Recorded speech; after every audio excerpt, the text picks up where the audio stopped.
Hello, everyone, and welcome back to the Almost SideShow, our side project on Almost Sideways podcast, where we are deep diving Band of Brothers. I hope you've enjoyed it so far. This is episode 4. If you haven't had a chance, make sure that you go back and listen to episodes 1, 2, and 3, or watch if you're seeing us on YouTube here. And remember that this is a watch along. So before you watch the episode, make sure, or listen to the episode, make sure that you go and you watch the actual episode of Band of Brothers. These are full spoiler talks that we're having as we are deep diving and analyzing every aspect of this amazing television show. I would say probably my favorite television show of all time. Yeah, I know it's a mini series. It doesn't really count as a full television show, but whatever. It's my favorite television show of all time. Anyways, this is episode 4. I'm your host, Terry Plucknett. Joining me, as always, on these deep dives is Mr. Adam Daly. Adam, we're already on episode 4. We're one away from halfway through this. Yeah. The novice of the group. I'm first time watching of the Band of Brothers, and I'm enjoying my experience watching it. I'm really getting invested in the show right now, and I better charge my computer real fast. Give me 1 second. Well, anyways, yes, this is episode 4. Make sure as you are watching, as you are listening, that if you're on the podcast, make sure you subscribe, you rate, you review. We're on Apple Podcasts, we're on Stitcher, we're on Pandora, we're on Spotify, we're all over. All the different podcast networks. Subscribe to all of them, and so the more clicks we get, the better. More people can find us. If you really like what you're listening to, make sure you tell other people about it. Yeah. And Adam, I'll let you plug YouTube because I don't know what I'm talking about when it comes to YouTube.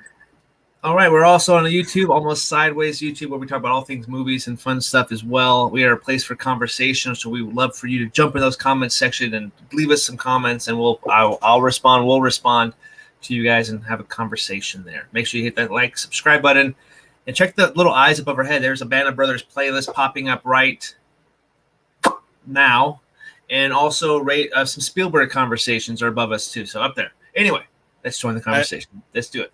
And this episode is entitled Replacements. This episode was directed by David Nutter, as it focuses on a couple different things that are kind of a step out in what it's focused on so far. As we've reached a point in World War II, in the invasion of Europe, where enough guys have been depleted from these battalions, these companies, that they are starting to get replaced with brand new soldiers that have been trained, that did not jump on D-Day, but have been shipped over later to join these groups to fill them back out and make them whole again. And I find the start of this episode really fascinating as you hear the actual soldiers talk about replacements and their thoughts on them and what they how they treated them, and how many of them said that they treated them horribly and they didn't want to talk to them. They didn't want to get to know them because they were so fresh and so green in battle that most likely they were going to get killed right away. And because of that, they didn't want to have anything to do with them because they knew they weren't going to last long. And that if they didn't know them, then it wouldn't hurt as much when they saw them die.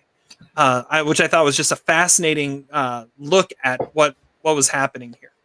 And so the episode starts, and we meet 3 main replacements that become the heart of this episode.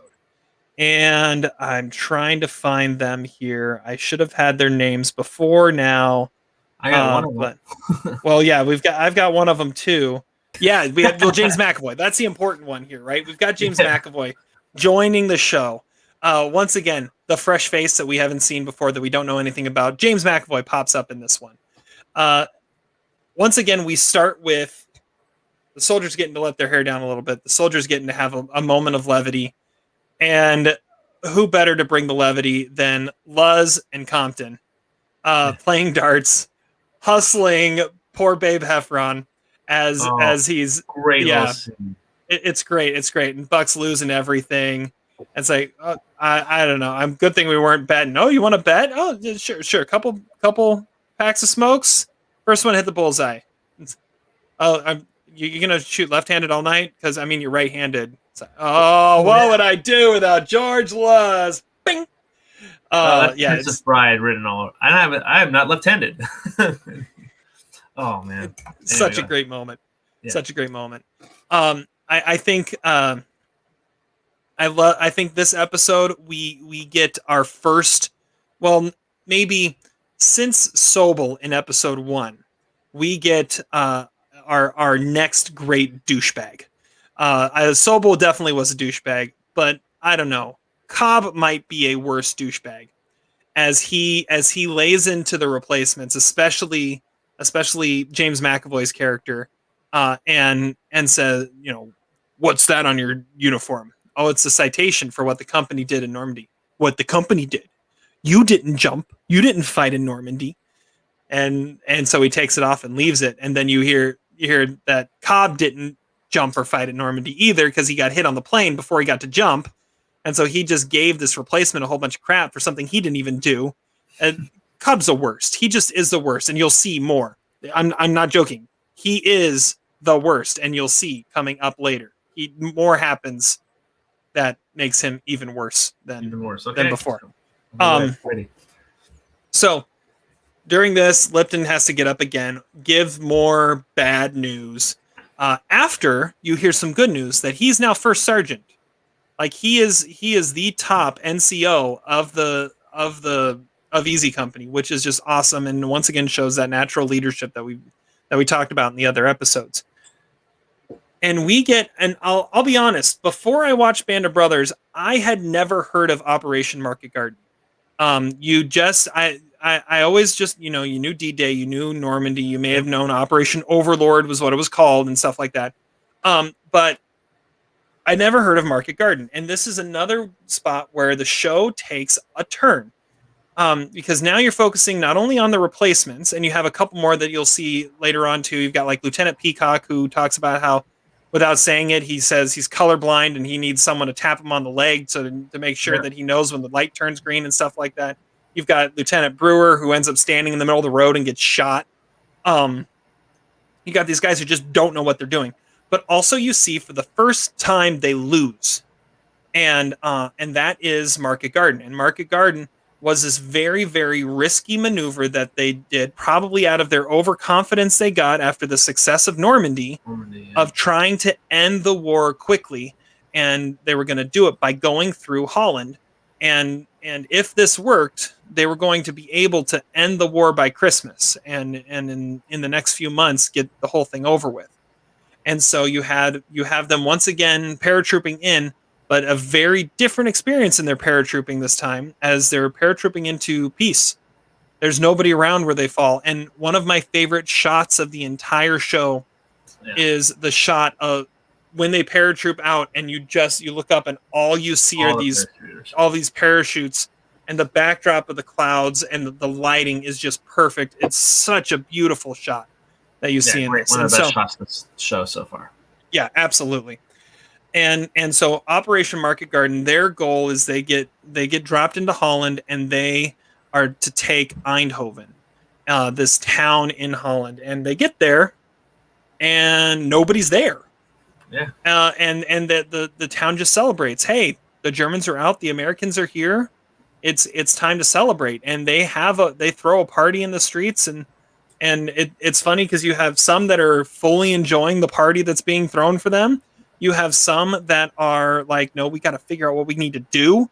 We got to move forward because we have a goal here of what we need to accomplish. And then you have this other piece of what's going on. We have these women that are getting punished because of how they went out of their way and slept with some of the Germans when the Germans had the city. It's just this weird dichotomy of celebration yet punishment happening in the streets at the same time. Yeah, that was, especially having that one girl get taken away from a good moment and then going right into the punishment area. That was wow, that's eye opening. So they drop in, they get to this point, and then they're off again. Another character who it becomes more prominent, kind of moving forward, is Private Webster. Webster is one of the interpreters, so he speaks fluent German, and he's the one that talks to the man and the boy who's trying chocolate for the first time, which is just another great scene. Little sweet scene, yeah. Yeah. They don't tell us much or feed us much. Yeah. There we go. And then he's also the one that you get a little bit, and they talk more about this later. He's educated. He went to Harvard, but yet he's a private. I mean, at that point, the only difference between the enlisted men and the officers was if you had a college degree. And he went to Harvard, so he's educated, but he's a private. So we get into that more later. Just letting you know. This is as far as you've watched in the show. You haven't watched past episode 4 yet, so I'm letting you know. No. They get more into some of Webster's background, but he's also one that in the truck, he goes, Vincent van Gogh was born in Neuenen. Oh, yeah, okay. And I think it's Cobb that says, yeah, who cares? Yeah, who cares? Yeah. B-bag. There we go. Yeah. Once again, the douchebag. So they get to this town. They've got to take the town. They've been told it's just old men and boys that are protecting it. Of course, yeah. When there's like an entire battalion there waiting for them and waiting to strike. LVP of the episode is the British tank guy. Obviously, just stupid because nothing's happened, or they're realizing that this is kind of an all-out brawl and it's going to be a lot worse than they thought. And the tanks are coming in, and you've got a couple of guys of Easy Company that have seen that there's a tank around the corner. It's like, there's a tank right there. I'm not allowed to unnecessary damage to property, destruction of property. It's like, just blow a hole through that wall and you'll see the tank. Not allowed to. And that tank ends up like dominating the entire battle. I've never seen one tank do more damage than their attack here. But then we get to like the character of this episode, the focal point of this episode, which is Michael Cudlitzis as Bull Randleman, who is a guy we definitely have seen. He's been around the entire time. Like he's like gets clearly yelled at by Sobel running up Currahee in episode 1. But here is the first time he gets the spotlight and he gets the focal point because one, he is the squad leader of the replacements that we're following, but also he ends up getting stuck and caught and left behind in the city after they are forced to retreat. And I know I think you said you were alluding to this is like one of your favorite characters so far. I'm a big fan of Michael Cudlitzis, not just from like Walking Dead because he shows up in that show as well, but I've seen him on other little things, bit parts here and there. But I think he just like he's one for me that right when I saw him, I just kind of like I wanted to just kind of drawn to that character. So when I quickly realized they're going to be focusing on him, I thought that was really awesome to get more into this character and see how he would survive. And he comes out as like a badass in this episode, especially surviving the night. And everybody's like, "Oh, I guess we could have just hung tight, and then you would have been here anyway." So yeah, good job. Get back in line. And even he gets Winters gives him a little nod of approval too at the end. So that's pretty awesome. Yeah. So I definitely like this direction of this episode for that character. Yeah, he is a savage in this one. I mean, because he gets some shrapnel to the leg. He hardly grimaces too on that little like the wound that the guy was cleaning out. The shoulder, the shoulder. He had the flask alcohol on his wound. He's like, ow, yeah, basically, ow. Okay, just rip it out already. Come on. Yeah. And then just how he savagely just bayonets the German like crazy there. He is just awesome. He rules this episode for sure. Probably biggest stickman, because low key that woman that was there is like, I'm afraid of you, but pretty attracted to you at the same time. Definitely biggest stickman of the episode. Michael Cudlitzis in this episode. Mm-hmm. Yep. But he was having none of that though. He was having none of that. That's the place. So yeah, everything for the first time for Easy Company, everything goes wrong. I mean, they get dominated. Another one I really like in this episode is Martin, Sergeant Martin, who played by Dexter Fletcher, who is one of Bull's best friends, and he gets not a great spotlight, but a decent spotlight because of his connection to Bull, and watching him go through what's going on, watching him worry about him, wondering where he is. But you have Bull gets the shrapnel to the shoulder. He is stuck.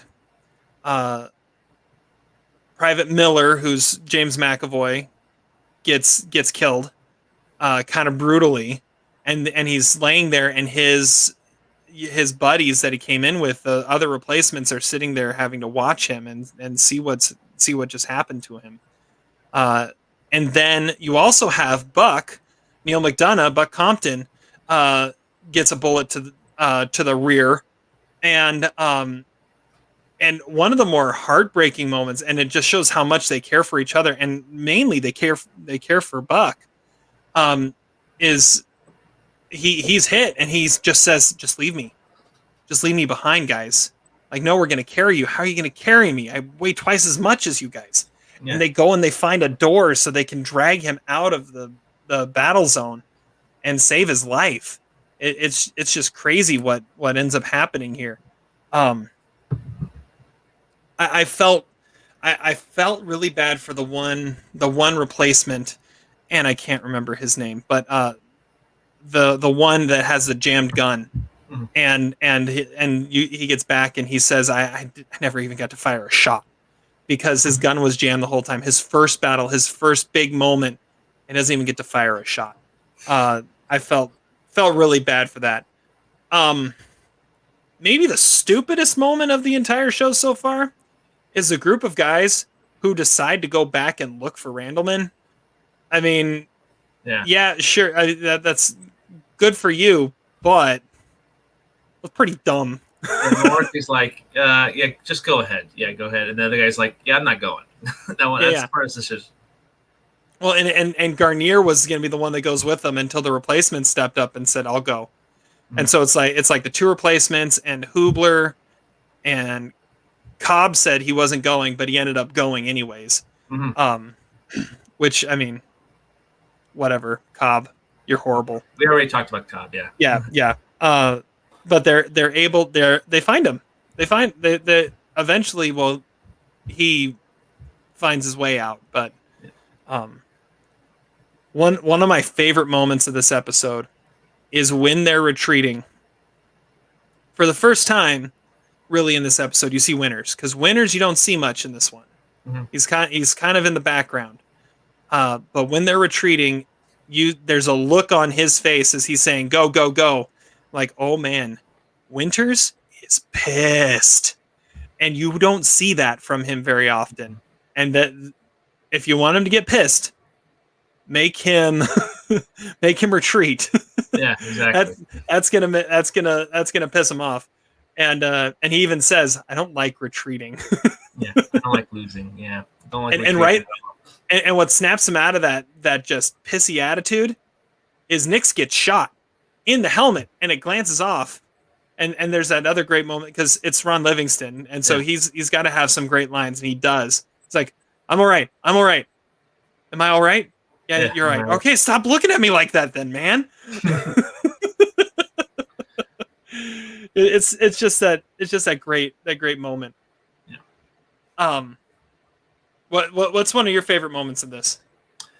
Yeah, I think that the one scene where he accidentally drops the rag, Michael Cudlitzis' character drops the rag, and that's the soldiers like, will they find him? Will they see the rag? Because there's like 4 of them walks in the barn. One goes to the trough and relieves his bowels and over there, and then everybody else leaves. Now one guy finds it and he thinks nothing of it. After a while, he just drops it and starts to leave, and all of a sudden hears a noise, and that's where Michael Cudlitzis goes full Rambo on him and just like beats him up with a bayonet on top of his gun. It's a great sequence, and then I think the him just like coming out and seeing James McAvoy's dead body and kind of being sad. Then the Jeep pulls up and he's like, "Cool, I made it through the night. I'm saved." And he just comes up on all those 5 guys that came out and try to save him. He's like, "I'm good. Like, why are you guys out here? I'm fine. Like, I'm a badass. You guys are good. Let's hop on the truck." And you see all these like the clown car of this military vehicle going to base. That was pretty. Those little moments there were some of my favorites anyway. You could tell those guys earned the respect of everybody when they did that too. For sure. Absolutely, yeah. There's a lot of heartbreaking moments in this episode. And I mean, seeing what happens to the James McAvoy character, seeing Buck, give up hope and thinking that he's going to be left for dead, seeing him not left for dead. But maybe the most heartbreaking, and they kind of pass over it really quick, is when it gets to that night after everything that happened, and they look over and they see that Eindhoven is getting bombed. And this town that just celebrated and welcomed them with open arms, because they weren't able to come through and do what they were supposed to do, their city is now completely destroyed, and potentially everyone that just celebrated them potentially is gone because of what just happened. That's when you realize just kind of the stakes of this war and the stakes of what's happening on a town to town and mission to mission. I mean, when you win, it's great, and the first 3 episodes are filled with great victories. But when you lose, there are more casualties than just what's in your. The highs are high and the lows are really low. Absolutely, absolutely. And now they have to come to the realization that we can lose, and not only can we lose, but this isn't going to be an easy fight. And I think it's Nixon that says I think we need to find another way into Berlin, because like they say, Market Garden was an even bigger operation than Normandy. The reason we don't hear about it is because it failed. Yeah. And because it failed, the war gets extended, and they've got to change course and find something else, another way to go. And that's what we get into. That's what we get into next. So, any last thoughts you want to give on replacements here? I think when you have a show that is so built on like little victories here, and having a big adversity,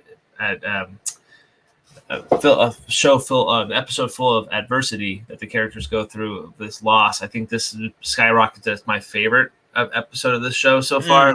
By like, this is pretty much almost a perfect episode for me. Like I really enjoyed this one a lot, and I think having some more bleaker moments of like this loss kind of for sure solidified itself as my favorite episode pretty easily. It's full with moments that are sad, also gets more character and see more more characters in the forefront than just like Winters. So it's good to see more of these characters. I'm looking forward to getting to see them a little bit more as well. So yeah, this is an episode that when the first couple times I watched through it wasn't necessarily one of my favorites. And I think because I love the heart and the core of the characters that are established in the first episode or two so much, that when it branches off to like episode 3 talking about Blythe, or episode 4 talks about these replacement guys, I'm not as connected, because I love that other group of characters. Like I don't care about these guys. Show me more Malarkey. Show me more Martin and Liebgott and Luz and these guys that I've gotten to know so well so far, and leave Blythe out of it. I mean, we don't need to talk more about him. But this time watching it, yeah, there's something to the fact that this is the first time they have to change, and they have to change course, they have to turn, and they have to deal with loss. Mm-hmm. And what do you do after you lose? And obviously, you've got winners who hates it, and you know how are they going to respond after this? And as you start to see these replacements come along, and these replacements go, and more replacements come in, and you're going to have more replacements coming in more and more capacities. Now, I mean, you've got in this episode alone, you have some of your lesser officers. One was a replacement already that gets shot. You know, Buck gets shot. It's going to take him some time to recover.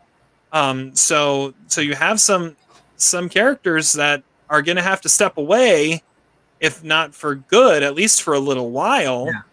Yeah. Speaking of stepping away for a little while, we do have something that does come up at the end of this episode, and that is the return of Sobel. Oh yeah, that's right. Yeah, Sobel coming back. Yeah, that's we almost forgot about it. Yeah. Sobel comes back. I don't know if you noticed, but he is now Captain Sobel. Yeah. And he he's not happy. No, he is pissed. And yeah, this is before they jump. Before Market Garden happens. What's interesting is I don't know if he's necessarily pissed. I don't know if he's necessarily mad. I think what's interesting about him here, first, he shows up with Popeye coming back, broke out of the medic facility so that he didn't have to be reassigned, so he could jump with the guys. Not sit down, jump.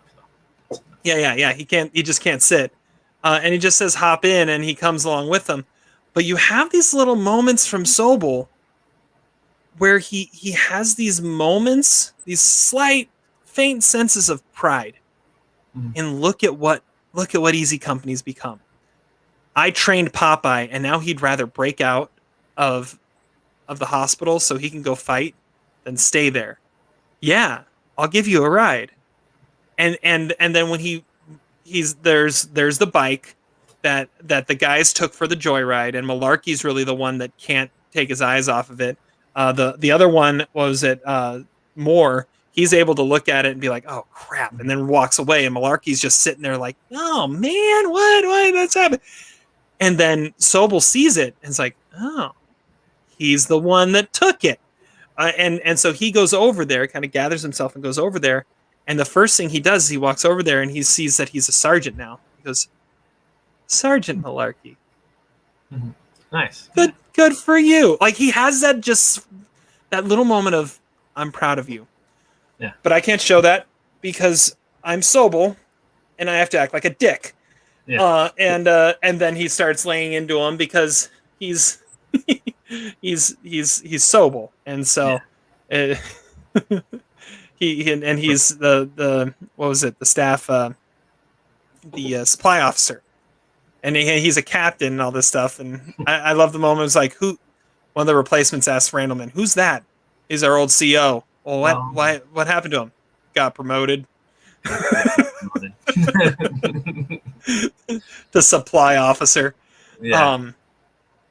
But yeah, just that moment of, I'm proud, but that's not what I show because I'm Sobel and I have to act like an idiot here. And get you in trouble for stealing government property. Yeah. It's a great moment. It's a great moment. Great little moments. Mm-hmm. I will tell you just right now, it's not the last Sobel sighting. Oh, it's there not we go. Good. They're rare, but it's not the last Sobel sighting. Okay, good to know. I'll be on the lookout then. Okay. Well, I think with that, we've covered everything. I can't believe we almost forgot Sobel. Yeah. We can't forget. I mean, that's like we can't forget Sobel. All right. Well, I think, unless you got anything else? No, I think I'm okay. Okay. And I think we're good. So that was episode 4. looking at replacements. We'll be back at you very soon with episode 5 as we hit the halfway point of this deep dive of Band of Brothers in our Almost SideShow. So until then, enjoy. We'll see you later.